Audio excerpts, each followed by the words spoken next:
Sehemu AI ilipofika sasa sio kutupatia material tu. Sasa hivi makampuni makubwa ya technology mapema sana yameshaanza kutengeneza robot ambao wanaweza simama kama rafiki au mwenza wako, yani companion robot. Hakuna asiyejua habari za AI friend iliyotoka kwenye kampuni ya Friend. Sasa Drew Hancock yeye akaamua kuchukua hiyo idea na kuiweka kwenye matumizi halisi ya maisha kila siku.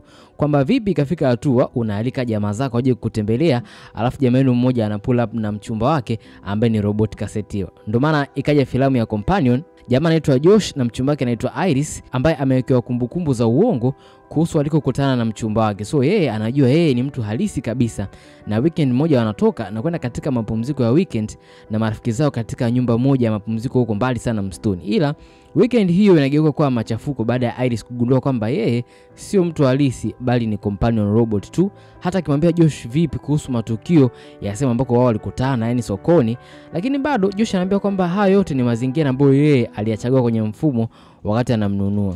Filamu inaanza, bidada anaitwa Iris anakumbuka kukutana na mpenzi wake Josh kwa mara ya kwanza, alafu baada hapo scene inaonyesha kwamba wanasafiri hadi kwenye jumba moja ziwani kukutana na marafiki zao Kat, Eli, Patrick pamoja na Segi, mpenzi wa Kat ambaye anamiliki jumba hilo kubwa ambalo anakwenda kwa ajili ya mapumziko ya weekend. Siku iliyofuata Segi anajaribu kumnyanyasa kingono Iris ziwani na Iris anamuua kwa kujilinda. Akiwa amejaa damu na hofu anarudi nyumbani, kisha anajaribu kuelezea kilichotokea wale watu ambao wako ndani. Josh anamwambia tu Iris nenda kulala, then akamzima. Wakati Iris anapoamka baadaye akiwa amefungwa kwenye kiti, Josh anamwambia kwamba yeye ni companion robot aliyemkodi kutoka katika kampuni ya robot inaitwa Empathix, na hisia zake pamoja na akili yake zote zinaweza kudhibitiwa na program kwenye simu ya Josh. Josh alipozubaa tu, Iris akajikomboa, akachukua simu ya Josh na kukimbilia msituni ili kuimarisha akili yake kutoka 40% hadi 100%. Josh anamwambia Eli pamoja na Patrick kwamba alimfanyia Iris mabadiliko ya baada ya mauzo ambayo kimsingi huwa kampuni haitoki kwa watu walionunua maroboti, yani hubaki kwenye mfumo. Kwa hiyo kama akijiongeza atakuwa na akili kuliko kawaida na atakuwa na uwezo mkubwa sana kuliko kawaida yake. Huku Kat baada ya kupata habari za Segi kufariki akachukua dola milioni 12 sawa na kama bilioni 31 na milioni 800 za Kitanzania kutoka kwenye safe ya Segi. Asa sababu kilikuwa kimenuka, kila mtu anataka kuondoka kwenye kugawana hela. Pat na Josh wanasisitiza kwamba Patrick asipate sehemu ya fedha hizo kwani yeye naye ni companion robot. Haitoleta maana yoyote, maana itaishia yote kwa Eli tu. Atalamba mzigo wake wote, lakini pia atalamba na share ya Patrick. Kutoka hapo Eli anachukua bunduki kutoka kwenye safe ya Segi na kisha kundi hilo linajitenga ili tu kumtafuta Iris, ambapo Patrick akiwa na Eli anakiri kwamba yeye anajua ni companion robot lakini wala hajali.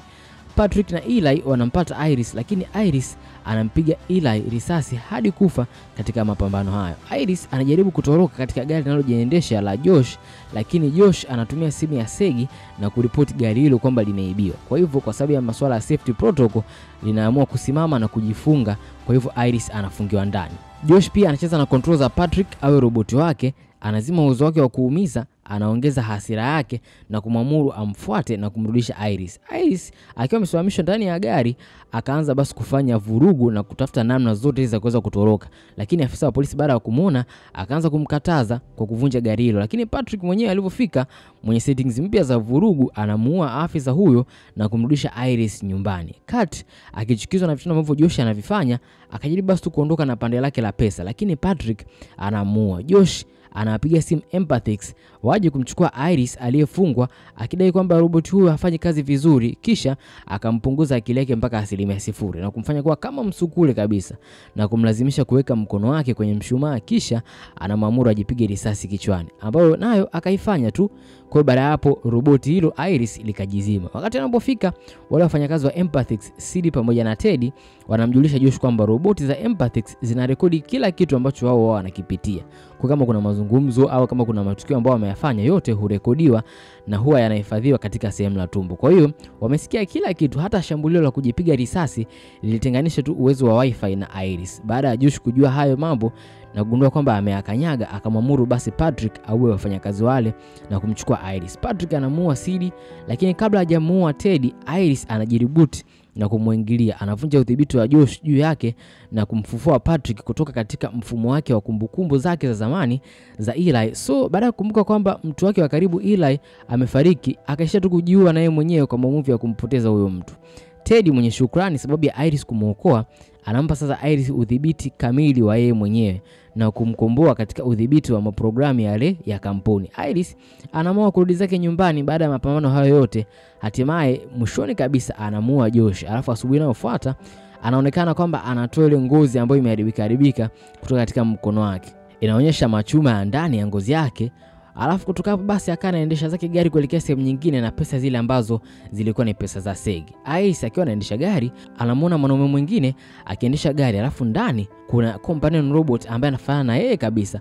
Iris akisha kutabasamu tu na kumpungia mkono huyo robot. Inaitwa Companion Sci-Fi Thriller kutoka Marekani, na hii ndio recap yake. Ni matumaini yangu pia kwamba umesha subscribe na kubonyeza hiyo bell icon. Asante sana, mpaka muda mwingine, ciao.